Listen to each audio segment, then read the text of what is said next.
You post a video and it absolutely flops, or you know that it's going to flop, to delete and re-edit. I'm going to tell you exactly what you need to be doing so that when you go back to re-edit it, it actually skyrockets to hit the For You page. I tested this out with a few pieces of content where I purposely forgot to add things that I know are critical for hitting the FYP. I went from this to this. I'm going to get into it. If you're struggling and need extra help, go book a social media audit or a one-on-one with me in my bio. One of my clients was in the 200-300 views, and after our one-on-one call, numbers started to rapidly grow. These were really simple pivots that she had no idea about. TikTok has this feature that allows you to delete and re-edit. This is not a permanent delete. We don't want to be doing that. We don't want to delete and repost the same video either. So it is a separate thing. Keep that in mind. I want to make sure we're doing everything possible to get in front of that target audience. It's almost like a second chance. You can only do this after you've posted and it's been about 24 to 48 hours. Sometimes content does take longer to actually see growth and traction, but if you're forgetting any of these things, then this is the perfect opportunity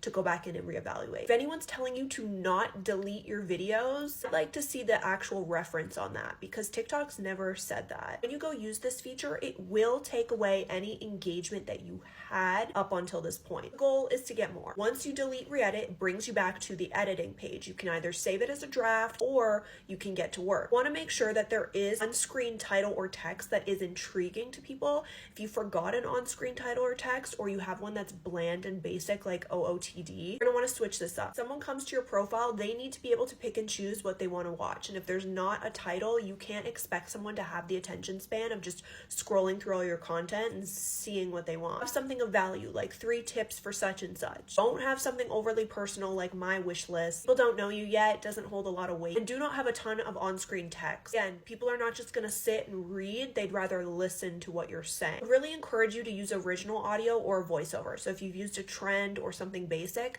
take that out and put your words behind it without any music. Why I recommend this is it builds way better connection. You're more memorable if we hear from you. There's better context. People want to hear verbally than have to read something. TikTok's the video version of Google. Ultimately, you can hit your target audience way faster because you're able to communicate who your video is for. TikTok is a search engine platform, so making sure that keywords are also integrated on your on-screen text, your caption, your hashtags. It's about one sentence of a caption and relevant hashtags to your overall brand identity versus the specifics of a video or something very saturated like hashtag FYP, hashtag viral video with millions of other people of all different niches are using. It doesn't help to categorize your content properly.